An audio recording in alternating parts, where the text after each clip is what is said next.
ఆత్మ విషయమైన దీనత్వం అంటే ఏమిటి?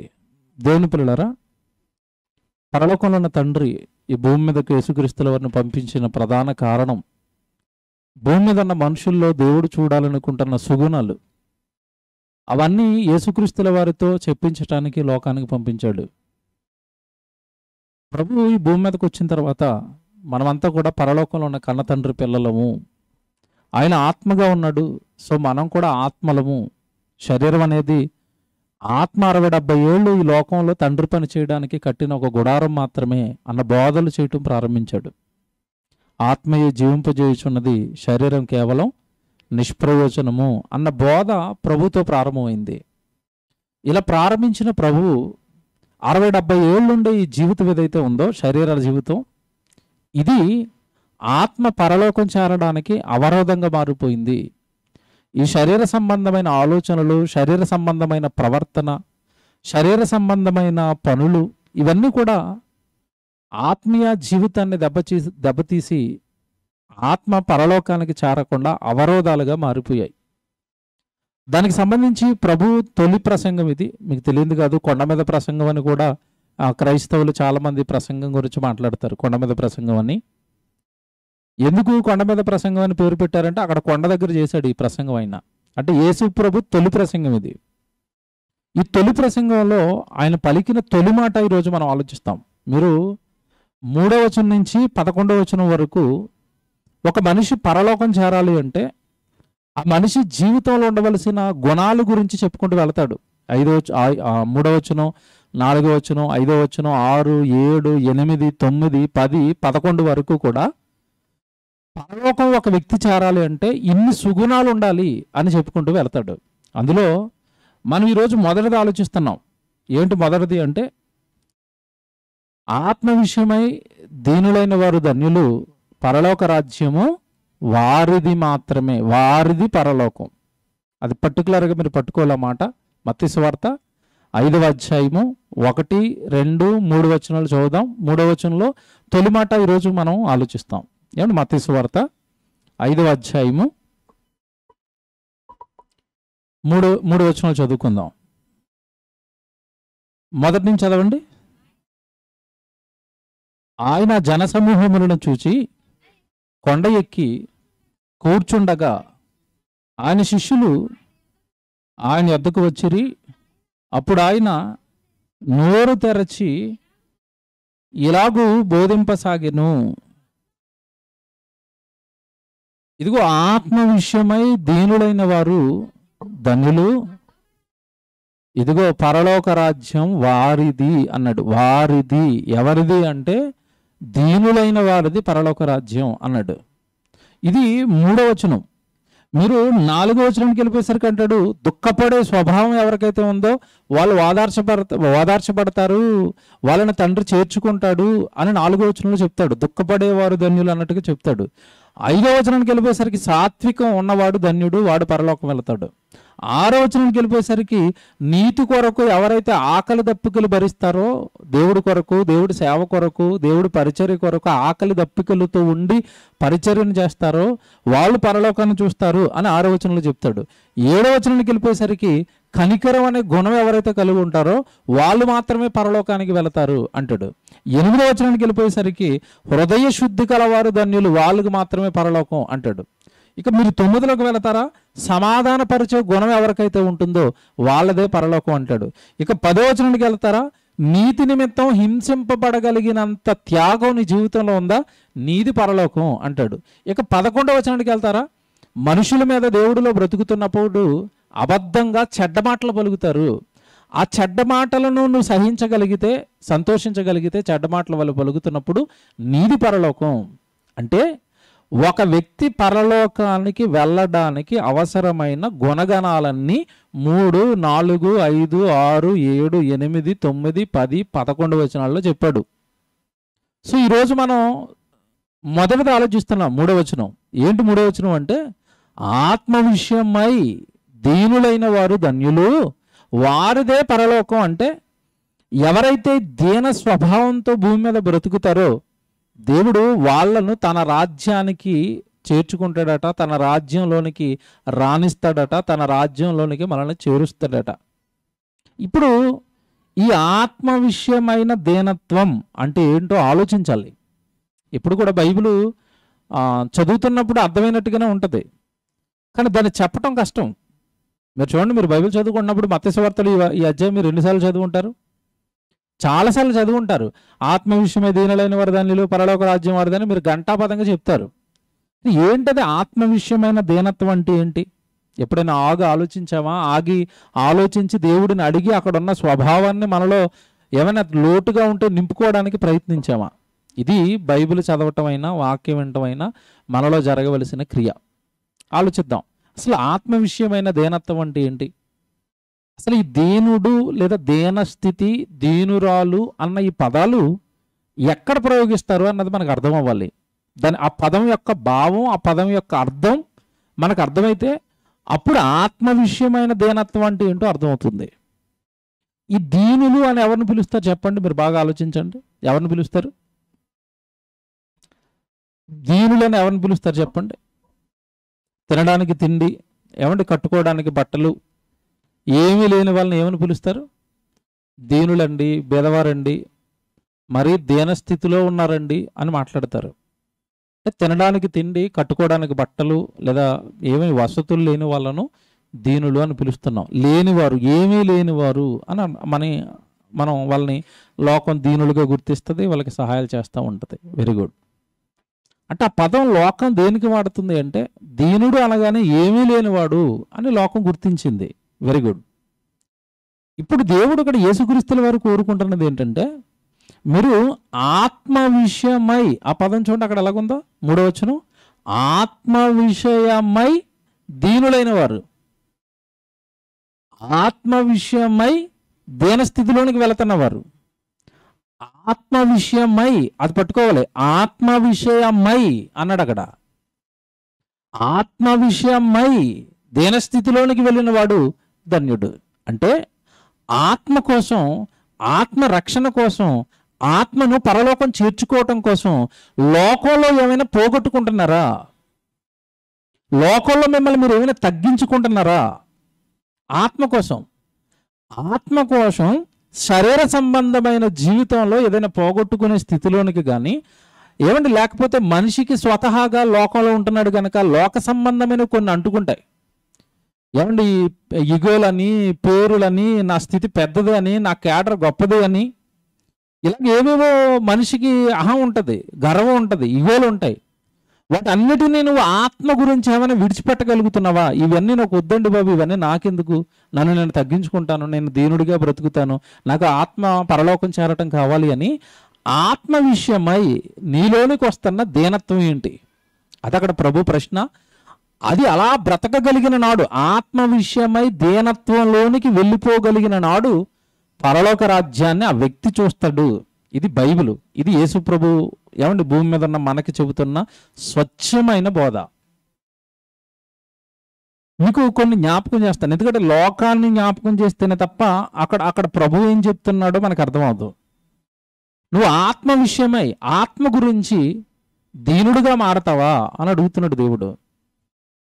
మనిషి స్వతహాగా చూడండి, ఈ దీనత్వం అంటే తగ్గింపు స్వభావం, నెమ్మది తత్వం, దీన్ని స్వతహాగా మనిషి ఇష్టపడ్డాడు. తాను తగ్గించుకోవడానికి మనిషి ఎప్పుడు కూడా ఇష్టపడ్డాడు. ఎప్పుడు కూడా తాను గొప్పవాడిగా ప్రజెంట్ చేసుకోవడానికో, ఏమంటే తనను అందరికంటే ఏమంటే పై ఎత్తును చూపించుకోవడానికో మనిషి తహతాలాడుతూ ఉంటాడు తప్ప తాను తగ్గించుకునే స్వభావం అనేది, దీన స్వభావం అనేది మనిషిలో ఎక్కడ అరుదుగా చూస్తాం. చాలా అరుదుగా కనబడతారు. ఎక్కడో ఇద్దరు వ్యక్తులు మాట్లాడుకున్నప్పుడు చూడండి, ఈ వ్యక్తి గొప్పతనం అతను చెప్పడానికి చూస్తూ ఉంటాడు, అతను ఆపేస్తూ ఉంటాడు, మధ్యలో మాటలు పెట్టి అతని గొప్పతనం ఇద్దరు చెప్తూ ఉంటాడు. మొత్తం మీద ఏంటంటే ఒకటిదొకటి చెప్పుకుంటున్నారు వాళ్ళిద్దరు కలిసి అక్కడ.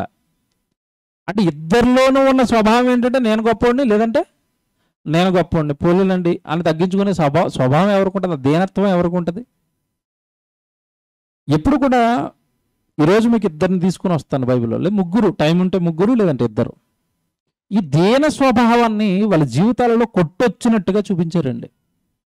మనకంటే గొప్పవాళ్ళు, మనకంటే శక్తివంతులు, మనకంటే భక్తి కలిగిన వాళ్ళు, మనకంటే యథార్థంగా ఉన్నవాళ్ళు, మనకంటే ప్రభువుకు బాగా నచ్చిన వాళ్ళే వాళ్ళ జీవితంలో ఉన్న దీనత్వాన్ని కళ్ళకు కట్టినట్టుగా చూపించారు. ఈరోజు మనిషిలో ఏమండి ప్రతి సమస్యకు కారణం అండి, ప్రతి గొడవకు కారణం ఒక కుటుంబంలో గొడవ జరుగుతుందన్నా, ఒక సమాజంలో గొడవ జరుగుతుందన్నా, లేదంటే ఒక ఆఫీసులో గొడవ జరుగుతుందన్నా, ఒక కుటుంబంలో భార్య భర్తల మధ్య గొడవ జరుగుతుందన్నా, దీని అంతటికి కారణం అండి ఒకరిని ఒకరు హెచ్చించుకోవటం. దీనుల దగ్గర ఈ ఏమంటే ఈ గొడవలు ఉండవు, దీనుల దగ్గర ఈ సమస్యలు ఉండవు. దీనత్వం ఉన్న వారి బ్రతుకులో అసలు వాళ్ళ బ్రతుకులో సమస్యలే ఉండవండి. కానీ మనిషి అహానికి పోయి దీనుడిగా బ్రతకమని దేవుడు చెప్తుంటే తన గర్వాన్ని ప్రదర్శించడానికి ప్రయత్నిస్తూ ఉంటాడు. దేవుడికి నచ్చదండి ఇది అసలు. బైబిల్లో మీరు ఒక మాట జ్ఞాపకం పెట్టుకోవాలి ఎప్పుడు కూడా, యేసుక్రీస్తుల వారు భూమి మీద చేసిన బోధలన్నీ కూడా పరలోకంలో ఉన్న కన్న తండ్రి, మనల్ని కన్న తండ్రి మనం ఎలా బ్రతకటం ఆయనకి ఇష్టమో యేసుక్రీస్తుల వారికి నేర్పించి లోకానికి పంపించాడు. మర్చిపోకూడదు. నా పిల్లల్ని అలా బ్రతకమని చెప్పిన ఆయన నువ్వు కూడా అలా బ్రతుకు అని మనం ఎలా బ్రతకాలో ప్రాక్టికల్గా చూపించడానికే యేసుక్రీస్తుల వారిని లోకానికి పంపాడు. ఇది నిజం. మరి తండ్రైన దేవుడు స్వభావం ఏంటి? తండ్రైన దేవుడు ఎవరిని ఇష్టపడతాడు అంటే ముందు ఒక మాట చూపిస్తాను మీకు. కీర్తనల గ్రంథం 138వ కీర్తన మీరు చూడండి జాగ్రత్తగా. 6వ వచనం చూద్దాం. కీర్తనల గ్రంథం 138, కీర్తనల గ్రంథం 138 6వ వచనం చూద్దాం. యెహోవా మహోన్నతుడైనను, ఆ పదం చూసారా? యెహోవా మహోన్నతుడైనను గొప్పవాడు, మహా ఉన్నతమైన వాడు, జ్ఞానంలో ఉన్నతమైన వాడు, శక్తిలో ఉన్నతమైన వాడు, బలంలో ఉన్నతమైన వాడు తండ్రైన దేవుడు. జ్ఞానమా, బుద్ధియా, బలమా? నిజంగా ఆయన కంటే ఉన్నతమైన వాడు, గొప్పవాడు ఎవరున్నారు? అలాంటి గొప్పవాడైన దేవుడట, మహోన్నతుడైన దేవుడట. నిజంగా పదం చూడండి ఎలా రాస్తున్నాడో. యెహోవా మహోన్నతుడు అయినను ఆయన దృష్టి మాత్రం, ఆయన లక్ష్యం మాత్రం ఎవరి మీద ఉందట? దీనులను ఆయన లక్ష్య పెట్టును. ఇది పట్టుకోవాలి మీరు. అంటే తండ్రైన దేవుడు ఆలోచన ఎవరి మీద ఉంది భూమి మీద అంటే, ఎవరు దేన మనసు కలిగి ఉంటారో, ఎవరు తగ్గింపు స్వభావంతో ఉంటారో, ఎవరు నెమ్మదిగా ఉంటారో, ఎవరు ఈ లోకంలో ఉన్నవి ఏవి కూడా తన మనసులోకి ఎక్కించుకోక నేనేంట్లే, నేనేదో తక్కువవాడిను, చిన్నవాడిను అని తను ఉపేక్షించుకుంటూ తగ్గించుకుంటూ ఉంటాడో వాళ్ళ మీద తండ్రైన దేవుని చూపు ఉంటుంది. మర్చిపోకూడదు. ఇంకొక పెద్ద పదం, మీరు నిజంగా పదం ఆలోచిస్తే, మహోన్నతుడైన యెహోవా దీనులను లక్ష్య పెట్టును అంటే అర్థం ఏంటి? లక్ష్యం అంటే అర్థం ఏంటి చెప్పండి? ఖచ్చితంగా గురి పెడతాడట, టార్గెట్ పెడతాడట, టార్గెట్ పెట్టుకుంటాడట. ఎవరిని టార్గెట్ పెట్టుకుంటాడు దేవుడు అంటే, లోకంలో ఏమండి రకరకాల అహాలు ఉంటాయి. ధనాన్ని బట్టి అహం ఉంది, చదువుని బట్టి అహం ఉంది, కులాన్ని బట్టి అహం ఉంది, ప్రాంతాన్ని బట్టి అహం ఉంది, వెనకాల ఉన్న మనుషులను బట్టి అహం ఉంది. ఏమంటే శరీరానికి ఉన్న సౌందర్యాలను బట్టి, శరీరంలో ఉండే బలాన్ని బట్టి కొంతమందికి అహం ఉంటుంది. రకరకాలుగా మనిషి తన చుట్టూ లోకంలో బ్రతుకుతున్నాడు కనుక లోకస్తులలో ఎలాంటి విషయాల్లో అయితే వాళ్ళు ఏమైనా ఆనందపడుతున్నారో, అతిశయపడుతున్నారో అలాంటి విషయాల్లో మనిషి అతిశయపడుతూ ఉంటాడు. అలాంటి వారి విషయంలో దేవుడు అసలు లక్ష్యం పెట్టడు. అలాంటి వాళ్ళని అసలు దేవుడు పట్టించుకోడు. అదే అక్కడ చెప్తున్నాడు. దీన స్వభావం ఎవరిలో అయితే ఉంటుందో, తగ్గింపు స్వభావం ఎవరిలో అయితే ఉంటుందో వాళ్ళని దేవుడు గురి పెడతాడట, లక్ష్య పెట్టును. యెహోవా మహోన్నతుడైనను దీనులను ఏం చేస్తాడట? లక్ష్య పెడతాడు. ఇది మనసులో పెట్టుకోండి. ఇది మీరు మనసులో పెట్టుకుని ఇప్పుడు యేసుప్రభు ప్రసంగం దగ్గరికి వచ్చేసరికి యేసుప్రభు తొలి ప్రసంగంలో తొలి మాట ఏమన్నాడు? ఆత్మ విషయమై భూమి మీద ఎవరైతే దీనుడిగా మారిపోతాడో వాడిని దేవుడు పరలోక రాజ్యానికి చేర్చుకుంటాడు. ఇది బైబిల్. ఇది మీరు ఇప్పుడు మనసులో పెట్టుకోండి. నేను యేసుప్రభు గురించి చెబుతూ ఒక మాట చెప్పాను ఇందాక. ప్రభు ఎప్పుడు కూడా తాను ఏదైతే ప్రసంగం చేస్తాడో, తాను ఏదైతే మాట మాట్లాడతాడో అది ఆయన జీవితంలో కొట్టొచ్చినట్టుగా మనకు చూపిస్తాడు. మత్తయి సువార్త 11వ అధ్యాయానికి రండి. యేసుప్రభువే మీరు ఆత్మ విషయమై దీనులుగా బ్రతకండి అని చెప్పిన యేసుప్రభువే 11వ అధ్యాయానికి వచ్చేసరికి ఎలా మాట్లాడుతున్నాడు చూడండి. 11వ అధ్యాయానికి వచ్చేసరికి 28వ వచనంలో, 11వ అధ్యాయము 28వ వచనంలో, ప్రయాసపడి భారము మోసుకొనుచున్న సమస్త జనులారా నా యొద్దకు రండి, నేను మీకు విశ్రాంతి కలగజేతును ఇక్కడ నుంచి యేసుప్రభు తన గురించి తాను చెప్పుకుంటున్నాడు. ఏంటంట? నేను సాత్వికుడను, నెక్స్ట్ చూసారా, దీన మనస్సు గలవాడను. నా మనసు ఎలాంటిది అంటున్నాడు? దీన మనసు. యెహోవా ఎవరిని లక్ష్య పెడతాడు? దీనులను లక్ష్య పెడతాడు. నీకే మనసు ఉండాలన్నాడు. దీన మనసు గలవారు ధన్యులు, పరలోక రాజ్యము వారిది. ఇప్పుడు యేసు ప్రభులో ఏముందని చెప్తున్నాడు? నేను దీన మనసు గలవాడను. ఎలాగో చూడండి, బైబిల్ కనెక్షన్స్ ఎలా ఉన్నాయి చూడండి. తండ్రి అయిన దేవుడు ఏది ఇష్టపడతాడో అది యేసు ప్రభులో ఉందట, దీన మనసు ఉందట. ఆ దీన మనసు నీకుండాలని ప్రసంగం చేస్తున్నాడు. ఆ మనసు ఉంటేనే నువ్వు పరలోకానికి వస్తావని కన్ఫర్మ్ చేశాడు. బాగా వినాలే. తండ్రి అయిన దేవుడు ఎలాంటి క్వాలిటీస్ భూమి మీద నీలో ఉండాలని కోరుకుంటాడో ఆ క్వాలిటీస్ సంఘంలో నువ్వు సంపాదించాలి. వాక్యం వింటున్న సమయంలో ఆ క్వాలిటీస్ నీలోకి తెచ్చుకోవాలి. ఆ గుణాలు నువ్వు పెంపొందించుకోవాలి. అప్పుడు పరలోక రాజ్యానికి చేరతావు. సంఘం నుండి డైరెక్ట్గా సంఘంలో నువ్వు చూపించిన నీ దేన మనసుతో పరలోక రాజ్యాన్ని స్వతంత్రించుకుంటావు, పరలోక రాజ్యానికి వెళతావు. వీలైతే ఆ కింద చెప్పిన మిగతా 4, 5, 6, 7, 8, 9, 10, 11 ఆ కింద ఉన్న వచనాలన్నీ ఒక్కొక్క వారం వేసి చెప్తానండి. ఒక గంట సేపు వినాలి. అవన్నీ ఇవి అర్థమైనట్టుగా ఉంటాయి, కానీ లోతుగా వెళితే కానీ అవి అర్థమవ్వు. దేన మనసు కలిగిన వాళ్ళు పరలోకానికి వెళతారు అన్నాడు. ఇప్పుడు ప్రభు అంటున్నాడు ఇక్కడ, నేను దేన మనసు కలిగిన వాడును అన్నాడు. ఇంతకీ ప్రభులో ఉన్న దీనత్వం ఏంటి మీరు ఆలోచించాలి. ఆ దేన మనసు నాకు ఉంది అని దేనిని బట్టి ఆయన చెప్పగలుగుతున్నాడు ఆలోచించాలి. ప్రభులో ఉన్న దేన మనసు ఏంటి? ఆయనలో ఉన్న దీనత్వం ఏంటి? నిజంగానండి, యేసు ప్రభు గురించి ఆలోచించినప్పుడు ఆయన దీన మనస్సు నిజంగా ఎంత గొప్పదో, ఎంత గొప్పగా దాన్ని ప్రపంచానికి చూపించాడు అంటే, సృష్టిని కలిగించిన సృష్టికర్త సర్వేశ్వరుడై ఉండి భూమి మీద ఆయన పుట్టిన టైం కండి, భూమి మీద ఒక పసిబిడ్డగా భూమి మీద యేసుక్రీస్తుల వారు పడిన టైం కండి, ఆ బిడ్డని ఎక్కడ పడుకోబెట్టారని చదువుకుంటాం మనం. చెప్పండి, ఎక్కడ పడుకోబెట్టారట? పశువుల తొట్టులో. మన పిల్లల్ని ఎవరైనా మనం పడుకోబెట్టామండి? మీ పిల్లలు ఎక్కడైనా పశువుల తొట్టులో పెట్టారా? అసలు ఏ మనుషుడైనా ఏమండి డెలివరీ టైంలో స్థలం లేక పశువుల తొట్టులో పరుండు పెట్టిన చరిత్ర ఉందా? జన్మ ఎక్కడ జరిగిందో చూసారా? అలాగా జన్మ జరగడానికి ఆయన ఒప్పుకున్నాడు చూసారా? ఏమంటే సర్వశక్తిమంతుడు అండి. సూర్యుని కలిగించిన వాడు, చంద్రుడిని కలిగించిన వాడు, లోకాలను కలిగించిన వాడు, కలిగి ఉన్నది ఏది ఆయన లేకుండా కలిగించిన వాడు, దేవదూతలను కలిగించిన వాడు, సర్వశక్తిమంతుడు, సర్వాధికారి. ఏం చేయడానికైనా శక్తి కలిగిన ఆయన లోకంలోకి వచ్చి ఆయన పుట్టిన విధానం మీరు చూస్తే పశువుల తొట్టులో ఆయన జీవితం ప్రారంభమా భూమి మీద? పోనీ ఏమన్నా పుట్టిన టైంలో ప్లేస్ లేదండి, అక్కడ పడుకోబెట్టారు. తర్వాత ఏమైనా బాగుందా? నెక్స్ట్ ఎక్కడ చెప్పండి? పశువుల తొట్టులో నుంచి ఆయన బ్రతుకు ఎక్కడికి షిఫ్ట్ అయింది? యోసేపు మరియమ్మల ఇంటికి. వాళ్ళు ఏ పని చేస్తూ బ్రతికారు చెప్పండి? లోకంలో ఉన్నప్పుడు ఏం పని వాళ్ళది? వడ్రంగి పని చేసుకునేవారు. దాసుల కుటుంబం. ఆ దాసుల కుటుంబంలో వడ్రంగి పని చేస్తున్నాడు తండ్రి అంటే ఈయన కూడా అదే పనిలో ఉన్నాడా? 30 ఏట వరకు ఇంట్లో ఉన్నాడంటే అదే పనిలో ఉన్నాడా? మీరు ఆలోచించండి. నేనేంటి, నా క్యాడర్ ఏంటి, నేనెవరిని, అసలు రాజుని, నేను రక్షకుడిని, ప్రపంచ మోక్ష ప్రదాతని, ప్రపంచ మానవాళ్ళని రక్షించడానికి వచ్చిన నేను ఏమండి ఈ పశువుల తొట్టులో పడుకోవటం ఏంటి, ఈ వడ్రంగి పని చేసే వాళ్ళ ఇంట్లో ఉండటం ఏంటి, వీళ్ళకి సహాయం చేయటం ఏంటి, అసలు నేనేంటి, నా క్యాడర్ ఏంటి అని అనుకున్నాడు యేసు ఎప్పుడైనా? మీరు ఆలోచిస్తున్నారా నెమ్మదిగా? ఎప్పుడు కూడానండి ఒక వ్యక్తి ఒక హోదాకి వెళ్ళిపోయిన తర్వాత అండి తను తగ్గించుకోవడం అంటే చాలా అతనికి ఇరుగ్గా ఇబ్బందిగా ఉంటుంది. మీకు ఇది అర్థమవుతుంది.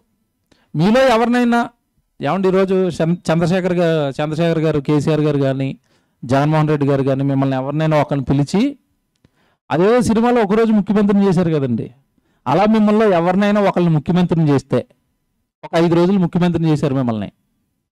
మీరు 5 రోజులు ముఖ్యమంత్రి అయ్యారు అనుకోండి, వెంటనే మీ ఇల్లు షిఫ్ట్ అయిపోద్ది. ఎక్కడ? మియాపూర్ నుంచో లేదంటే కుక్కడపల్లి నుంచో మీ ఇల్లు షిఫ్ట్ అయిపోయి ఎక్కడికి వెళ్ళింది? ఇప్పుడు ముఖ్యమంత్రి గారి ఇంట్లోకి వెళ్ళిపోయింది.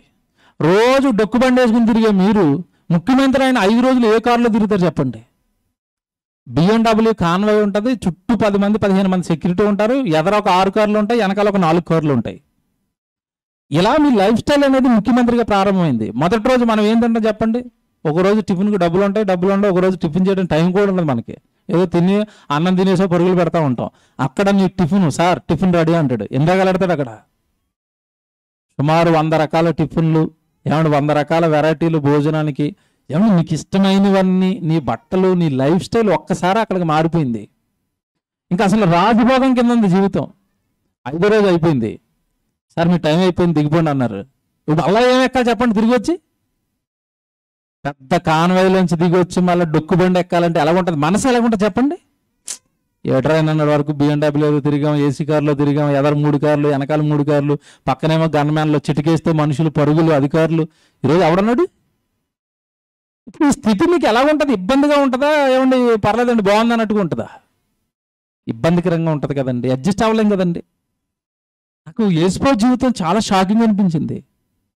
ముల్లోకాల మహాచక్రవర్తి, పరలోకంలో కన్నతండ్రి అని దేవుడు కుడిపార్శ్వన కూర్చున్న వ్యక్తి శరీరధారిగా ఒక ఆఫ్టర్ ఒక నార్మల్ వ్యక్తిగా, ఏమి తెలియని వాడిగా, సృష్టికర్త ముల్లోకాలను కలిగించిన వాడు, ఈ భూమి మీద ఉన్న మనుషుల చరిత్రలన్నీ తెలిసిన వాళ్ళు, వీళ్ళందరికీ మూలమైన పరలోకపు తండ్రి దగ్గరే పక్కనే కూర్చుని ఆనుకున్న మహాధికారం కలిగిన యేసుక్రీస్తుల వారండి, సర్వాధికారి. ఒక ఆఫ్టర్ ఒక మానవ జన్మెత్తి పశువుల తొట్టులో పడుకొని, పశువుల పాకలో, ఏమన్నా ఆ తర్వాత వడ్రంగి పని చేసే వాళ్ళ ఇంట్లో ఉంటున్నాడు అంటే ఆయన మనసులో మీకు ఏం కనపడుతుంది చెప్పండి? ఏం కనపడుతుంది? దేన స్వభావం, దేనత్వం. ఆయన తన్ను తాను అంతగా తగ్గించేసుకున్నాడు. ఇంకా చెప్పనా మీకు?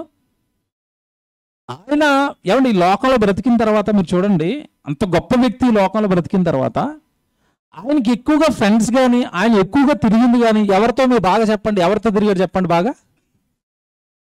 ఎవరితో తిరిగాడు? పాపులకు స్నేహితుడని ఆయనకు పేరు. అంటే ఇన్ని సహవాసాలన్నీ ఎవరితో చెప్పండి? ఇప్పుడు పాపులతోనే కదండి. తెల్లవారితో సమరయులతో ఉంటాడు, ఆ శంకరులతో ఉంటాడు, ఆ పుట్టి జక్కతో ఉంటాడు, సమరయ స్త్రీతో ఉంటాడు. ఏమండి జాలర్లు, చేపలు పట్టుకుని జాలర్లతో ఉంటాడు. ఏమన్నా ఆయన ఎప్పుడైనా మీరు ఆలోచించడా?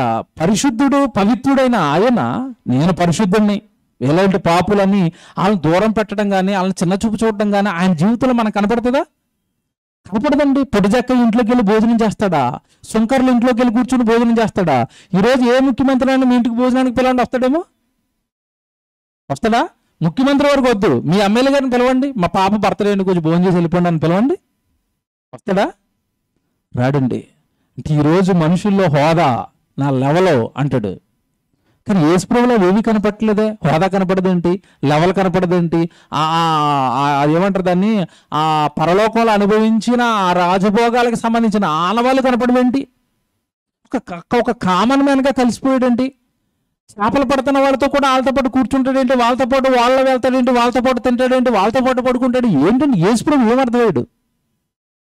ధైర్యంగా చెప్తున్నాడు, నేను అందరిలాంటి వాడిని కాదు, నేను దేన మనస్సు కలిగిన వాడును అన్నాడు. నా మనస్తత్వమే తగ్గింపు స్వభావం కలిగినది. ఇప్పుడు ఇది నేను చెప్పిన మాట మీరు మనసులో పెట్టుకుని సువార్తలు అన్నీ చదవండి. నిజంగా ఆయనలో ఉన్న తగ్గింపండు కొట్టొచ్చినట్టుగా మనకు కనబడుతూ ఉంటుంది. ఆయన అలా బ్రతికాడు. బ్రతికిన ఆయన అంటున్నాడు, నువ్వు పరలోకం వెళ్ళాలి అంటే, నువ్వు దేవుణ్ణి చూడాలి అంటే, ఇదిగో నేను నా ఆత్మ విషయమై నేను మీ ఆత్మను రక్షించడానికి నన్ను దీనత్వంలోనికి వెళ్ళాను. యేసుప్రభు అంతగా తగ్గించుకున్నది ఆయన కోసమో మన కోసమో చెప్పండి? మన కోసం కదండి. ఆ దీనపు జీవితాన్ని, ఆ దీన పరిస్థితులను ఆయన అనుభవించింది లోకంలో ఉన్న మనల్ని రక్షించడానికి. ఇప్పుడు నేను అడుగుతున్నాను, ఆత్మ విషయమై దీనులైన వారు ధన్యులు అంటే కనీసం మన ఆత్మ కోసం మనం తగ్గించుకుంటున్నావా? అందరి గురించి అలా పక్కన పెట్టండి. ఆయన సర్వలోకాన్ని రక్షించడానికి దీన స్థితిలోనికి వెళ్ళాడు. ఇప్పుడు మనకు ఆయన చెప్తున్నాడు, నా అంతగా మీరు చేయలేరు, నా అంతగా మీరు బ్రతకలేరు, కనీసం మీ ఆత్మ కోసం. అదే 3వ వచనం, ఆత్మ విషయమై నీ ఆత్మను నువ్వు రక్షించుకోవటం కోసం నువ్వేమైనా దేన స్థితిలోనికి వెళ్ళడానికి నీ మనసు, నీ హృదయం అంగీకరిస్తుందా? దేన మనసు కలిగిన వాళ్ళే పరలోకం వెళ్తారు అంటే అసలు ఆ దీనత్వంలోనికి వెళ్ళడానికి నువ్వు రెడీగా ఉన్నావా? నిన్ను నువ్వు తగ్గించుకోవడానికి, నిన్ను నువ్వు ఉపేక్షించుకోవడానికి నువ్వు రెడీగా ఉన్నావా? దీనికి బెస్ట్ ఎగ్జాంపుల్ అండి దావీదు జీవితం. దావీదు కష్టకాలంలో ఉన్నాడు, దావీదు కన్నీళ్ళలో ఉన్నాడు, దావీదు వేదనలో ఉన్నాడు, దావీదు అప్పటికి బాధల్లో ఉన్నాడండి. ఒక పక్క దావీదు బాధల్లో, కష్టాల్లో, కన్నీళ్ళలో ఉన్నప్పుడు షిమి అనండి ఒకడు వస్తాడండి. ఆ సౌలు వంశానికి సంబంధించిన వాడు వాడు వచ్చి అంటాడు, దావీదు అలా నడుచుకుని వెళ్ళిపోతున్నాడు, చుట్టూ బలాఢ్యులు ఉన్నారు, దావీదు చుట్టూ సైన్యం ఉంది, చాలా మంది ప్రజలు ఉన్నారు, రాజు కదండి. ఈ జనం ఉండేసరికి, ప్రజలు ఉండేసరికి అండి వీడు షిమి అనేవాడు ఆ గోడెక్కండి భయంకరంగా దూషిస్తాడు, ద్వేషిస్తాడు, మాటలు అంటాడు దావీదుని. నీకు భలే జరిగింది, నువ్వు నరహంతకుడివి, నువ్వేదో పాపం చేసినవాడు, అందుకే దేవుడు నీకు ఇంత శిక్ష వేశాడు అని ఒక పక్క దూషణలు, ఒక పక్క ద్వేషము, ఒక పక్క కేకలు వేస్తున్నాడు. ఏమన్నా అక్కడితో పాటు విడిచిపెట్టకుండా రాళ్ళు తీసి దావీదు మీద విసురుతున్నాడు అండి, రాళ్ళు ఇచ్చి కొడుతున్నాడు, చిన్న చిన్న రాళ్ళు ఇచ్చి కొడుతున్నాడు, ధూళి తీసి ధూళి సిరుతున్నాడు దావీదు మీద. నిజంగానండి దావీదు నాకు నిజంగా ఆశ్చర్యం వేసింది ఆ సందర్భం చేత. దావీదు కాన్స్టెంట్గా అలాగే ఉన్నాడు, ఆవిడ ఇన్ని అంటున్నా అలా వింటున్నాడు అండి, అలా ఉండిపోయాడండి. పక్కనే ఉన్న శరీర కుమారులు అని ఉంటారండి, పక్కన దావీదు పక్కన కొంతమంది బలాఢ్యులు ఉన్నారు. అలా కోపం వచ్చి దావీదుతో అంటున్నారు, రాజా నువ్వు ఒక్కసారి సెలవిచ్చావంటే ఎన్నికలేని అనామకుడైన షిమి అనేవాడు రాజు కదా, నువ్వు దేవుడు ఏర్పరిచిన, దేవుడు నిలబెట్టిన అభిషిక్తుడు కదా, నిన్ను ఈ అనామకుడు మాట్లాడటవా? ఒకసారి నువ్వు అవకాశం ఇస్తే వాడిని ఖండలుగా మేము నరికేస్తామనేసరికి అండి నిజంగా దావీదు పలికిన మాట ఆశ్చర్యాన్ని కలిగిస్తుంది. నాయనా నేను ఈరోజు పరిస్థితి బాగోలేదు, నేను ఈ దీన స్థితిలో ఉన్నాను కనుక వాడు ఈ విధంగా నాతో మాట్లాడుతున్నాడు. నా పరిస్థితి బాగోలేదు కదా, దేవుడే నన్ను శిక్షలోనికి పంపించాడు కదా నేను చేసిన తప్పుకు. నా సొంత కుమారుడైన నా కొడుకైన అబ్షాలోమే నన్ను చంపడానికి వెతుకుతున్నాడు కదా. ఇది ఆఫ్టర్ ఆల్ ఒక బయటవాడు ఒక మాట అంటే ఏం పోయింది, నన్ను వదిలేండి, వాడిని అలాగే వదిలేండి, దేవుడే అంటున్నాడేమో, దేవుడే వాడితో అనిపిస్తున్నాడేమో, వదిలేండి ఆయన, ఏం చేయొద్దు వాడిని అన్నాడు. నేను ఆ సందర్భాన్ని మీరు రాసుకుని తర్వాత చదువుకోండి. సమూయేలు మొదటి గ్రంథంలో 16వ అధ్యాయము మీరు 5వ వచనం నుంచి 20వ వచనం వరకు చదివితే అక్కడ ఉంటుంది ఈ సందర్భం. సమూయేలు మొదటి గ్రంథం 16వ అధ్యాయంలో ఉంటుంది. నేను ఆ సందర్భాన్ని ఇప్పుడు మధ్యలో ఎందుకు జ్ఞాపకం చేశాను అంటే, ఒకవేళ మన దావీదు స్థానంలో కనుక ఉండగలిగితే, మన చుట్టూ సైన్యం ఉంటే, ఏమీ తెలియని ఒక ఆఫ్టర్ ఒక అనామకుడు వచ్చి అలా దూషిస్తుంటే ద్వేషిస్తుంటే తట్టుకొని నిలగబడగలిగిన దీనత్వం మనలో ఉంటుందా? తిడుతున్నాడు వాడు, దూషిస్తున్నాడు. ఒకసారి చూస్తారా, ఒక మాట చూపిస్తాను అక్కడ. సమూయేలు మొదటి గ్రంథానికి రండి, 16వ అధ్యాయము 7వ వచనం చూడండి. 7వ వచనంలో ఏమంటున్నాడు ఈ షిమి? ఏమండి 7వ వచనం సమూయేలు 2వ గ్రంథం అండి, 2వ గ్రంథం, క్షమించండి 2వ గ్రంథం, మొదటి గ్రంథం చెప్పానా, 2వ గ్రంథం 16వ అధ్యాయము 7వ వచనం.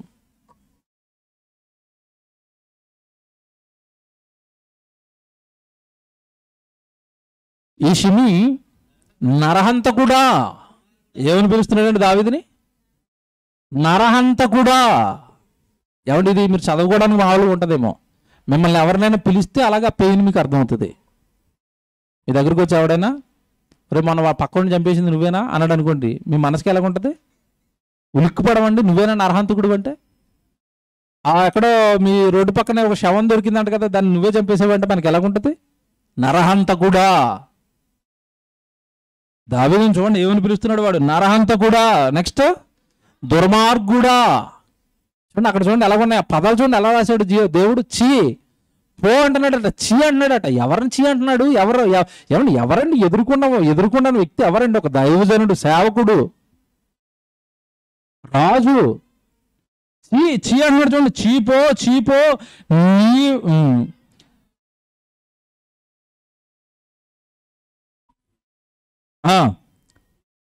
నీ వేలవలనని నీవు వెళ్ళగొట్టిన సౌలు ఇంటి వారి హత్యయు యెహోవా నీ మీదకి రప్పించాడు. నీ వేలవలనని, నువ్వు ఏలుదాం అనుకున్నావు కదా, రాజ్యం నీకు నువ్వుగా ఎక్కిపోదాం అనుకున్నావు కదా, నీకు నువ్వుగా రాజు అయిపోదాం అనుకున్నావు కదా. వీడు ఎంత దౌర్జన్యంగా మాట్లాడుతున్నాడు చెప్పండి. దావీదు ఏలాలనుకున్నాడా, దేవుడు తీసుకెళ్లి సింహాసనం మీద కూర్చోబెట్టాడు? మీరు చెప్పండి. దేవుడు కదండి కూర్చోబెట్టింది. వీడంటున్నాడు నీకు నువ్వుగా కుట్ర చేసావు సౌలు మీద, మా కుటుంబీకుడు సౌలు, నువ్వు రాజు అయిపోదామని, ఇదిగో మా సౌలుని చంపించాను, నువ్వు ఏలవలనని, నువ్వు రాజ్యంలోకి ఎక్కాలి అని.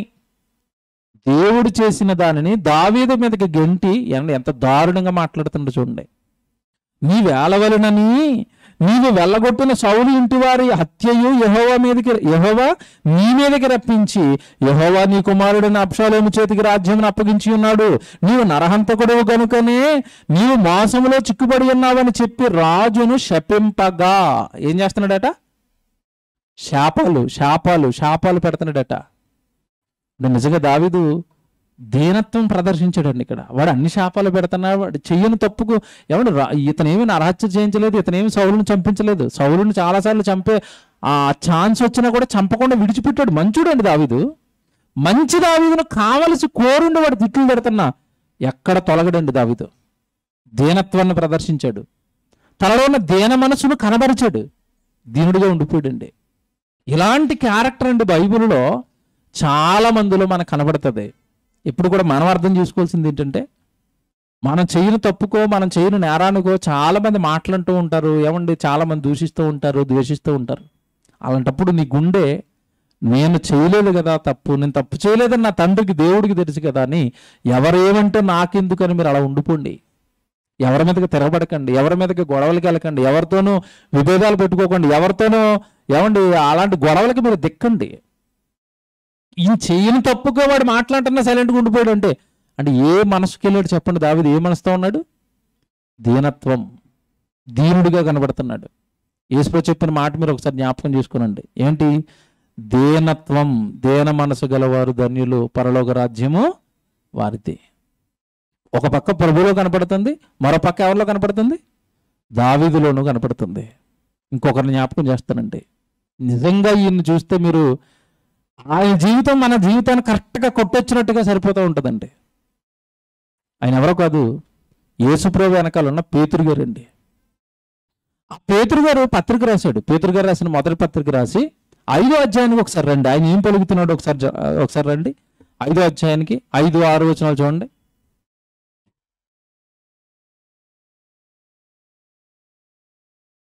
పేతురు గారు రాసిన మొదటి పత్రిక 5వ అధ్యాయము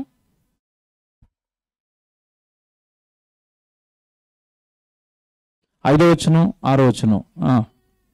చిన్నపిల్లలారా, మీరు పెద్దలకు లోబడి ఉండండి. ఈ పదాలు జాగ్రత్తగా ఆలోచించండి. నేను ఇప్పుడు ఈ చరిత్రలోకి తీసుకెళ్తాను. ఇప్పుడు మిమ్మల్ని, మీరు ఎదుటివాని ఎడల దేన మనసు అని వస్త్రమును ధరించుకొని మిమ్మును మీరు అలంకరించుకొనండి. ఆగండి, పేతురు గారు చెప్తున్నది ఎవరిక్కడ? పేతురు గారు ఏమని చెప్తున్నాడు? చిన్నపిల్లలారా, మీరు పెద్దలకు లోబడండి అన్నాడు. మీ పైన ఎవరైతే పెద్దలుగా ఉంటారో, మీకు వాక్యం నేర్పుతున్న పెద్దల, వాక్యం చెబుతున్న పెద్దల, లేదంటే వయసులో మిమ్మల్ని కనిపించిన తల్లిదండ్రుల, మీకు విద్యాబుద్ధులు నేర్పిన వల్ల, మీకు పెద్దగా ఎవరైతే ఉంటున్నారో, మీ శ్రేయస్సు కోరేవాళ్ళు, వాళ్ళకి మీరు లోబడండి. పెద్దలకు లోబడండి. Very good. చిన్నపిల్లలారా, మీరు పెద్దలకు, మీ పైన మీ పెద్దలకు లోబడండి అన్నాడు. ఆ లోబడే గుణం గురించి మాట్లాడుతూ మీరు అందరూ లోబడండి అని చెప్పి వెంటనే ఏమంటున్నాడు? మీరు అందరూ ఎదుటివాని ఎడల దేన మనసు అను వస్త్రాన్ని ధరించుకోనండి. ఇక్కడ ఆగాలి, ఇదే ఆలోచించాలి. మీరు ఎదుటివాని ఎడల, ఎదురుగ్గా ఉన్నవాడి ఎడల ఎలాంటి మనసుతో ఉండాలట? దేన మనసు. అంటే అర్థం ఏంటి? ఎదురుగ్గా ఉన్నవాడి కంటే హెచ్చించుకోమనా తగ్గించుకోమనా? తగ్గించుకోమని. ఈ పత్రిక రాస్తున్న పేతురు గారు ఎవరో తెలుసా? ఒకప్పుడు ఎవరు చెప్పండి? పేతురు గారి గురించి మీకు ఏమైనా అవగాహన ఉందా? ముక్కోపండి పేతురు గారు అంటే తెలుసా? కోపం ముక్కు మీద ఉంటుంది. యేసుప్రభు దగ్గరికి వచ్చిన తొలినాళ్ళలో పేతురు గారు ఏమన్నా ఏ ప్రశ్న వేసినా, యేసుప్రభు ఏ ప్రశ్న వేసినా మొదట ఎవరు వచ్చి సమాధానం చెప్తారు చెప్పండి?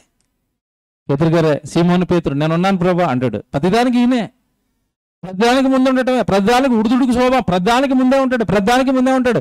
మీరు చూడండి, యేసుప్రభు నీళ్ళ మీద నడిచేస్తున్నాడు అండి.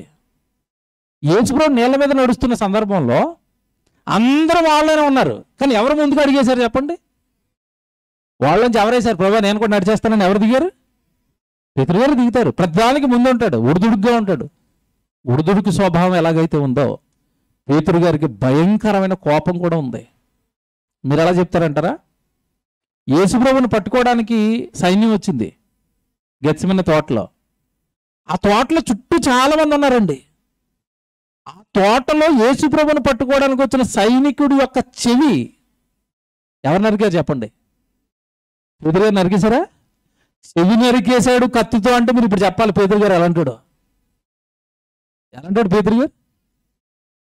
ఇప్పుడు అలాంటి పేతురు గారు పత్రిక రాసి మనతో ఏం చెప్తున్నాడు? ఇప్పుడు మీరు దేని మనసుతో కలిగి ఉండండి. ఎలాగుంది ఇది? ఆ పక్కన మర్డర్ చేసి మీరు ప్రశాంతంగా ఉండండి. మీకు ఇక్కడ జాగ్రత్తగా ఆలోచించాలే. బైబిల్ అండి, ఏం రాశాడండి నిజంగా. వాళ్ళ జీవితాలు ఎలా మలిచేశారండి నిజంగా. ప్రభువులోకి వచ్చిన తర్వాత ప్రభువును పట్టుకుంటే నరికేస్తానన్న ముక్కోపి అయిన పేతురు సేవలోనికి వచ్చిన తర్వాత, ప్రభులోనికి వచ్చిన తర్వాత నిజంగా చెప్తున్నానండి, దేన మనసు కలిగిన వాడిగా మారిపోయి పత్రిక రాశాడు. తెలుసా? ఆయన వృద్ధాప్యంలో రాస్తున్న పత్రికలు ఇవి. ప్రభులోనికి వచ్చిన తర్వాత చాలా అనుభవం వచ్చింది. ప్రభులోనికి వచ్చిన తర్వాత చాలా ప్రసంగాలు విన్నాడు, చేశాడు. ప్రభు చనిపోయి తిరిగి లేచిన తర్వాత మళ్ళీ ప్రసంగాలు చేశాడు కదా. వాటన్నిటికీ మారిపోయాడండి. ఒకప్పుడు ముక్కుపోయి, ఒకప్పుడు ఫైరు, ఒకప్పుడు కోపం, ఒకప్పుడు అన్ని దానికి ముందుంటాడు. కానీ తర్వాత రోజుల్లో ప్రభు కోరుకున్న మనసులోనికి వచ్చేసాడు, దీనత్వంలోనికి వచ్చేసాడు. రావటమే కాకుండా పత్రిక రాస్తూ ఏమంటున్నాడు అంటే, బాబు మీరు ఎలాగుండాలి? మీ పెద్దలకు లోబడి ఉండండి, మీరు దేన మనస్కులై ఉండండి. ఈయనకున్న అనుభవంతో మాట చెప్తాడు. ఇప్పుడు ఇక్కడ జాగ్రత్తగా వినాలి. అది అనుభవంతో రాస్తున్నాడు ఆయన. ఆ మాట ఏ మాట? తర్వాత మాట చదవండి అక్కడే. మీరు మీ పెద్దలకు లోబడి ఉండండి, మీరందరూ ఎదుటివాని ఎడల ఇది పట్టుకోండి. దీనికి వివరణ ఇస్తాను ఇప్పుడు నేను. ఎదుటివాని ఎడల మీరు దేన మనసు అని వస్త్రమును ధరించుకుని మిమ్మల్ని మీరు అలంకరించుకోండి. ఆ వస్త్రాలతో ఎవరైతే అలంకరించుకుంటారో వాళ్ళే తండ్రి అయిన దేవుడికి అందంగా కనబడతారు. మనం కట్టుకున్న పట్టు చీరలో, మనం వేసుకుంటున్న డిజైనర్ షర్ట్లో, మనం వేసుకుంటున్న రెడీమేడ్ బ్రాండ్లో ఇవేవి దేవుడికి అందంగా కనపడవు. ఏ వస్త్రం ధరించాలట? దేన మనసు, తగ్గింపు స్వభావం. ఈ స్వభావంతో ఉన్న వాళ్ళు దేవుడికి నచ్చుతారట. ఆ వస్త్రాన్ని మీరు ధరించుకోనండి అన్నాడు.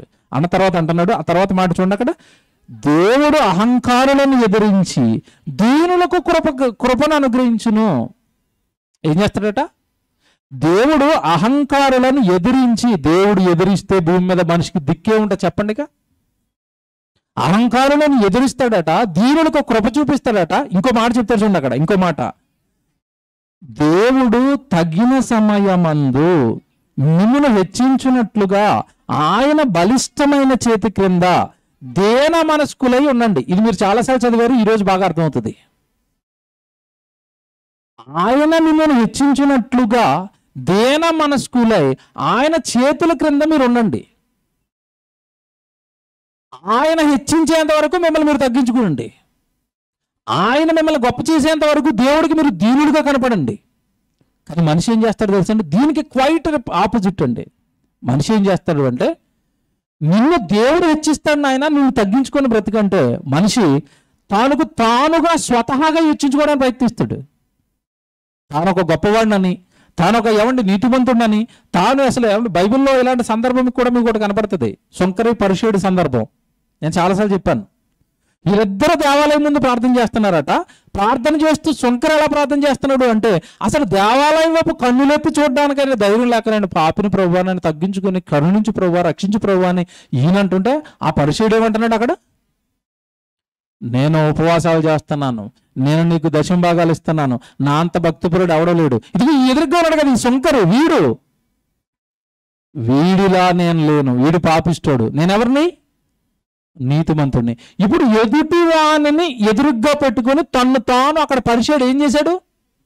హెచ్చించుకున్నాడు. ఇక్కడ పేతురు గారు ఏం చెప్పాడు? ఎదుటి వాని ఎడల, నీ సహోదరుడి ఎడల నీకు ఎలాంటి మనసు ఉండాలట?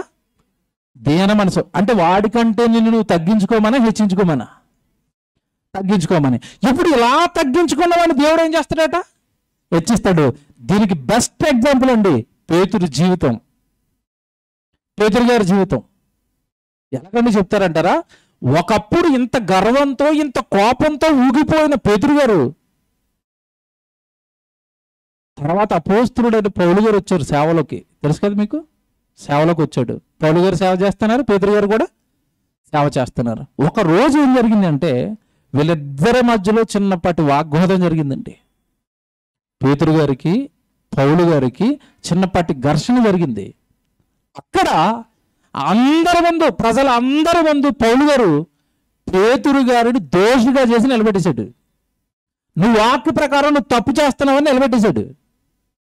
నిలబెట్టేస్తానంటే నిజంగా సందర్భం చదివినప్పుడు పౌలు గారు నీది పేతురు, నీది తప్పు అంటున్నప్పుడు పేతురు గారి స్థానంలో మనం ఏం చేస్తాం చెప్పండి? పేతురు గారు ముందు వచ్చాడా ప్రభులోనికి, పౌలు గారు వచ్చారా? యేసు ప్రభు వెనకాల పౌలు గారు తిరిగారా, పేతురు గారు తిరిగారా? నేను యేసు ప్రభు వెనకాల తిరిగాను, యేసు ప్రభు వెనకాల ఉన్నాను, ఆయనతో తిన్నాను, ఆయనతో పడుకున్నాను, ఆయన లేడని 3 సార్లు అబద్ధం ఆడాను, ఎంత అగ్రగణ్యుని శిష్యుల్లో నువ్వు వచ్చి నాకు నేను చెప్తున్న ప్రసంగం తప్పంటావా? పౌలు పో బయటికి అనడా? అనలేదు. అంటే పౌలు గారితో పాటు పేతురు గారు సేవ చేస్తున్న కాలానికే పేతురు గారిలోనికి ఏ మనసు వచ్చేసిందో తెలుసా? తప్పు చేస్తే తప్పు నేను ఒప్పుకోవాలి, చిన్నవాడు చెప్పినా పెద్దవాడు చెప్పినా ఆ మనసుకు వచ్చేసాడు. ఇది దీనత్వం అంటే. ఈరోజు పరిస్థితులు ఎలా ఉన్నాయంటే వాక్యం చెబుతున్న వాళ్ళు కాస్త గద్దించడం ఏమండి, అస్సలు లోబడే తత్వం కానీ దాన్ని తీసుకునే తత్వం కానీ లేదు. ఏమండి, పైకనరు కానీ లోపల మూలుక్కుంటారండి సనుగుళ్ళు. ఇవి తత్వాలు ఈరోజు. పైకనరు లోపల సనుగుడు వాళ్ళతో చెప్పడం ఇలాగ అనేసారు. చిచ్చి, అసలు మనలోనికి ఈ దేన స్వభావం అనేది అసలు రాలేదు. ప్రత్యక్షంగా జనం ముందు యాకోబు గారు ఏమంటే వాళ్ళందరూ ఉన్నారు అక్కడ, అందరి ముందు పేతురు నువ్వు చేస్తున్నది తప్పు అని గద్దించాడు అందరి ఎదుట.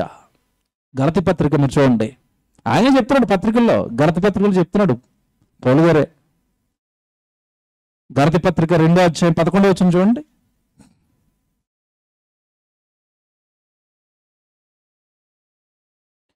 గలతీ పత్రిక 2వ అధ్యాయము 11వ వచనం చూడండి. అయితే కేఫా అంత్యోక్యకు వచ్చినప్పుడు అపరాధిగా తీర్చబడను. ఎవరు కేఫా అంటే? పేతురు గారే. అంత్యోక్యలో ఒక సీన్ జరిగింది. ఈ అంత్యోక్యకు వచ్చినప్పుడు కేఫా అపరాధిగా తీర్చబడను. ఏం జరిగింది ఇంతకీ? నేను ముఖాముఖిగా అతనిని ఎదిరించి తిని. ఎవరిని ఎదిరిస్తున్నారు?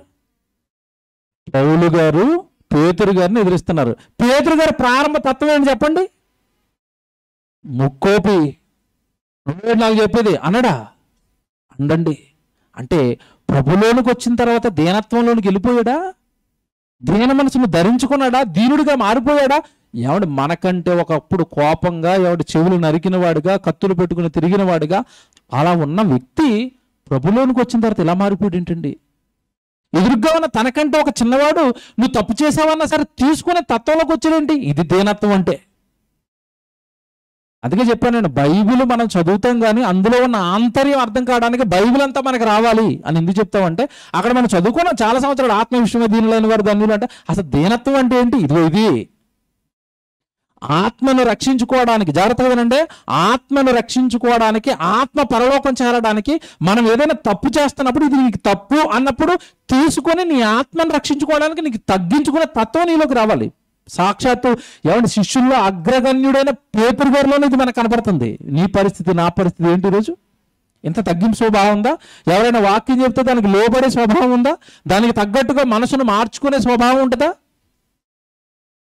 అంత్యోకలో కేఫా అపరాధిగా ఎంచబడిన నేను ముఖాముఖిగా ఎదిరించి తిని. చూడండి ఇక్కడ చెప్తాడు కింద, నేను ముఖాముఖిగా ఎదిరించి తిని. ఎలా అనగా యాకోబు వద్ద నుండి కొందరు రాకమునుపు అతడు అన్యజనుడితో భోజనం చేయుచుండెను కానీ వారు రాగానే సున్నతి పొందిన వారికి భయపడి వెనక తీసి వేరైపోయాను. ఏం చేయలేదండి, చిన్నదే చేశాడు. యూదులతో భోజనం చేస్తున్నాడు, ఈ లోపు అన్యజనులు వచ్చాడు, అలా ఏమనుకుంటారో లేచిపోయాడు. ఇక్కడ జరిగిన దాన్ని పౌలు గారు సీరియస్గా తీసుకున్నాడు. అదేంటి, అన్యజనులని యూదులని నువ్వు వేరువేరుగా చూస్తున్నావు, ఒకరికి భయపడుతున్నావు, ఒకరి దగ్గర నుంచి మరొకరి పక్కకి జరిగిపోతున్నావేంటి? కొత్త నిబంధన వచ్చిన తర్వాత నీకే కదా దర్శనంలో చూపించాడు. అన్యజనులు అందరినీ నాలోనికి నడిపిస్తున్నాను. నువ్వే కదా కొర్నేలు ఇంటికి వెళ్ళి అన్యజనులు అందరినీ ప్రభువులోనికి నడిపించావు. ఆ రోజు వాళ్ళకి బాప్తిస్మాలు ఇచ్చావు. అన్యజనులు యూదులు ఒకటే అని చెప్పావు. అందరికీ యేసుక్రీస్తుల వారు దేవుడు అని చెప్పావు. పేతురు, ప్రసంగాలు చేసిన నువ్వే ఈరోజు అన్యజనులను ఒకలాగా, యూదులను ఒకలాగా చూస్తున్నావండి. ఏదో మనుషులకు భయపడి వాక్య క్రమాన్ని నువ్వు తప్పిస్తున్నావు అన్నాడంతే. గారు చెప్పేశారండి, వాక్య క్రమాన్ని నువ్వు తప్పిస్తున్నావు, అన్యజనులు ఒకలాగా, యూదులు ఒకలాగా చూస్తున్నావు. పేతురు, తప్పిది అన్నాడు. నేను ఇప్పుడు మాట చెప్తాను మీకు.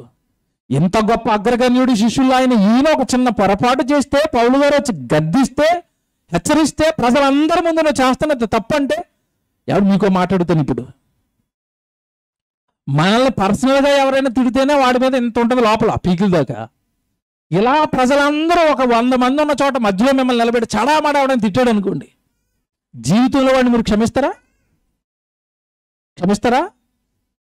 బాగా ఆలోచించుకోవాలి. ఇప్పుడు మీరు మనకి పెద్దలుగా ఉన్న వాళ్ళు ఒక మాట అంటుంటే తీసుకోలేని తత్వం ఉన్న మనం అసలు పబ్లిక్గా ప్రజలందరి ముందు నువ్వు తప్పు చేసావని దోషిగా నిలబెడితే ఏమంటే దాన్ని తట్టుకొని దిద్దుకునే అంత గొప్ప ఏమంటే ఔన్నత్యం, దాన్నే అంటారు దీనత్వం. అది ఆ దీనుడిగా మారిపోయాడు. తాను ఆ రోజు చేసిన తప్పును పౌలు గారి ముందు ఒప్పుకున్నాడు. ఇంకా చెప్పనా పేతురు గారి గురించి ఎంత గొప్పోడో ఎంత మంచోడో చెప్పనండి. వృద్ధాప్యంలోకి వచ్చాడు. వృద్ధాప్యంలోకి వచ్చిన తర్వాత ఈయన పత్రికలు రాస్తున్నాడు, పక్క పౌలు గారి పత్రికలు రాస్తున్నాడు, పేతురు గారి పత్రికలు రాస్తున్నాడు. పేతురు గారి పత్రికలు రాస్తూ పౌలు గారి గురించి ఇచ్చిన సాక్ష్యం ఏంటో తెలుసండి. ఒకసారి చూడండి, పేతురు గారు రాసిన మొదటి పత్రిక. ఈయన ఏమని మాట్లాడుతున్నాడు చూడండి. 2వ పత్రిక 3వ అధ్యాయం అండి. 2వ పత్రిక పేతురు గారు రాసిన 2వ పత్రిక 3వ అధ్యాయము 15వ వచనం చూడండి. పేతురు గారు రాసిన 2వ పత్రిక 3వ అధ్యాయము 15వ వచనం. మరియు మన ప్రభు యొక్క దీర్ఘశాంతము రక్షణార్థమైనదని ఎంచుకొనుడి. అలాగు మన ప్రియ సహోదరుడైన పౌలు కూడా ఇంత గొడవాడి పరువు తీసేసిన అతని గురించి ఏమని చెప్తున్నాడు పత్రిక రాసి? అబ్బా, నన్ను తిట్టినవాడు నాకు ప్రియుడు అని నువ్వు అంటావా? నువ్వు అనగలుగుతావా? అంత పెద్ద ఏమంటే సహృదయం ఉందా? అంత పెద్ద విశాల హృదయం ఉందా? నా ప్రియుడు, నా ప్రియ సహోదరుడు. అబ్బా, ఏమి సాక్ష్యం అండి. ప్రజలందరి ముందు పరువు తీసిన పౌలు గారి గురించి పత్రిక రాస్తే అంటున్నాడు, ఆయన నా ప్రియ సహోదరుడు. ఆయన తనకిచ్చిన జ్ఞానంతో గొప్పగా పత్రికలు రాస్తున్నాడు, గొప్పగా ప్రసంగాలు చేస్తున్నాడు. ఒక రకంగా చెప్పాలంటే నాకంటే పౌలు గారు గొప్పవాడు. ఆయన పత్రికలు చాలా కష్టమైనవి. ఒక రకంగా చెప్పాలంటే నాకే అర్థం అవ్వట్లేదు ఆయన పత్రికలు అన్నాడు. ఏంటండి మనసు? అసలు ఆయనలో ఉన్న తగ్గింపు ఏంటండి? ఎదుటి వాని ఎడల, ఇందాక ఆయన రాసిన మొదటి పత్రికలో ఉన్న మాట మీరు చదువుకోవాలి 5:6లో. నీ ఎదురుగ్గా ఉన్న సహోదరుడి ఎడల నువ్వు ఎలాంటి మనసుతో ఉండాలట? దేన మనసు. ఇప్పుడు పౌలు గారి ఎడల ఈయన ఎలాగుంది? ఈయన మనసు ఎలాగుంది? ఇప్పుడు పౌలు గారే గొప్పుడండి, పౌలు గారే జ్ఞానండి. విషయం చెప్పనా, అసలు సంఘాన్ని ప్రారంభించింది ఎవరు చెప్పండి? ఈయనే. సంఘాన్ని ప్రారంభించింది ఈయన, సంఘాన్ని కట్టింది ఈయన. సంఘంలోనికి 3,000 మందికి బాప్తిసం ఇచ్చి తొలి శతాబ్దంలో సంఘాన్ని ప్రారంభించిన ఈయన అన్నాడు, నా వెనకొచ్చిన పౌలు నాకంటే గొప్పడు, నా ప్రియ సహోదరుడు. ఎలాగుంది మనసు? ఏమైనా లోపల గొడవ పెట్టుకున్నాడా? లోపల నన్ను పౌలు పలానా టైంలో అంత్యోక ప్రాంతంలో నన్ను తిట్టేశాడు, అందరి ముందు పరువు తీశాడు, పౌలు గారి గురించి పత్రికలు రాసి ఆ పౌలు గారిని రానివ్వద్దు, మంచోడు కదా 4 పత్రికలు రాద్దాం అనుకున్నాడా? ఏంటండి ఇది? అర్థమవ్వాలి. బైబిల్ అర్థమైతే అబ్బా ఇలా కదండి ఉండాలి, ఇలా కదండి బ్రతకాలి, ఇలా కదండి ఏమంటే పరలోకానికి వెళ్ళాలి, ఇవి కదండి మనం అలవరుచుకోవాల్సిన గుణాలు. దీనత్వం సంపాదించామా? దీన స్వభావం ఉందా? పోన్లేనండి అని తగ్గింపు స్వభావం ఉందా? అందరికంటే నేను తక్కువవాడినేనండి, అందరికంటే నేను ఏమి గొప్పవాడిని కాదండి అని ఆ మనసులోనికి మనం వచ్చామా? పరిచయుడు మనసు ఉంటుందండి చాలా మందిలో. చిన్న పని చేయగానే ఏదో గొప్పగా ఫీల్ అయిపోవటం, గొప్పగా అతిశయానికి వెళ్ళిపోవటం ఏముండదు. అలా అతిశయపడుతున్నావా? అలా గొప్పవాడిగా నువ్వు ఎంచుకుంటున్నావా? దేవుడు చెప్పేశాడు. యాకోబు పత్రిక 4వ అధ్యాయం 10వ వచనం చూడండి. యాకోబు గారు రాసిన పత్రిక 4వ అధ్యాయం 10వ వచనం.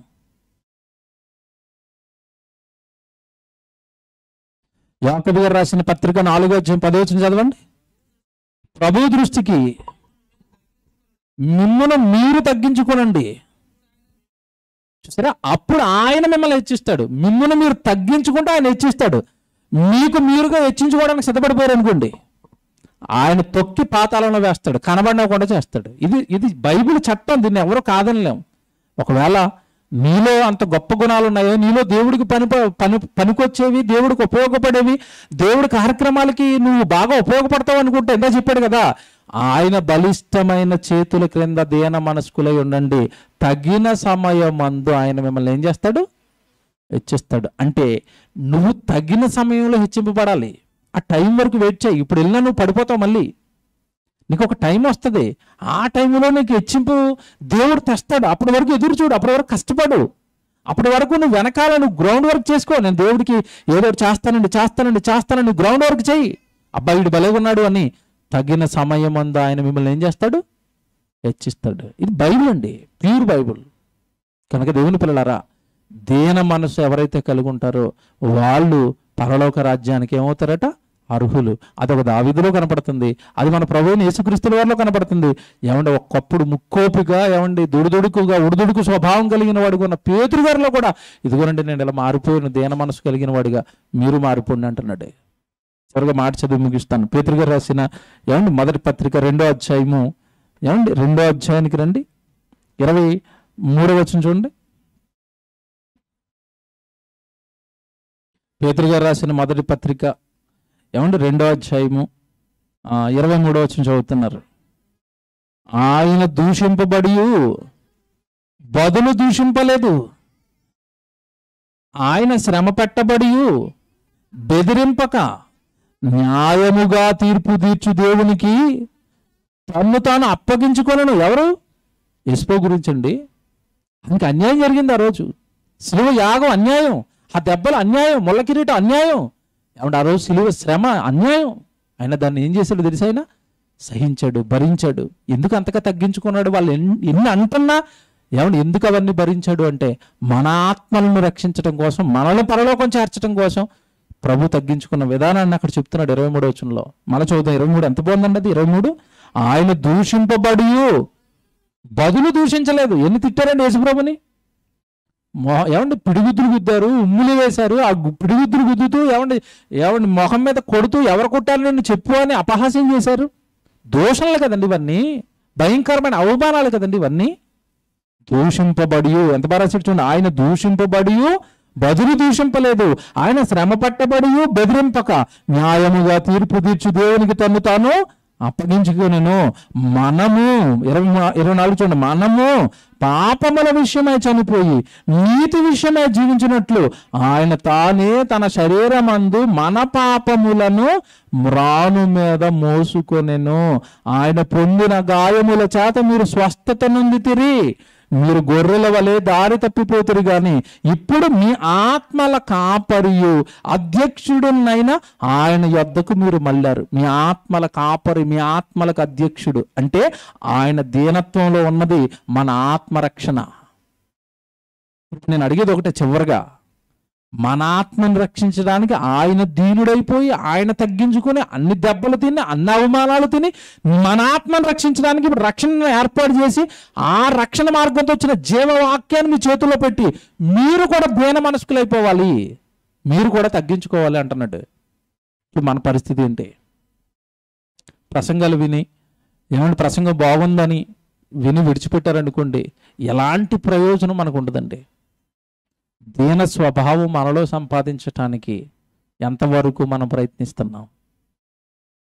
నీలో తగ్గింపు స్వభావం ఎక్కడ ఉంటుంది? నీకంటే కాస్త పెద్దవాళ్ళకి నువ్వు ఇచ్చే గౌరవం ఏంటి, నువ్వు ఇచ్చే విలువ ఏంటి? నీ వెనక నీ ఆత్మను కాపాడడానికి నీకు సహోదరులుగా దేవుడిచ్చిన వాళ్ళ విషయంలో, సంఘం విషయంలో, సంఘానికి వస్తున్న సహోదరుల విషయంలో నీ స్వభావం ఎలాగుంటుంది? ఎదుటివాని విషయంలో దీన మనసు కలిగిన వాడవై ఉండాలని చెప్పిన పేతురు గారు పౌలు గారి విషయంలో ఆ దీనత్వాన్ని చూపించినప్పుడు సాటి సహోదరుల ఎడల నీ స్వభావం ఎలాగుంటుంది? హెచ్చించుకుంటున్నావా, తగ్గించుకుంటున్నావా? ఈ స్వభావం ఎప్పుడైతే మనలోనికి వస్తుందో, తగ్గింపు స్వభావం, నేనేంటండి నేను ఆఫ్టర్ ఆల్ అండి అని అనుకుంటున్నారో, పరలోక రాజ్యానికి అర్హత ఆ దీనత్వం అనే గుణం.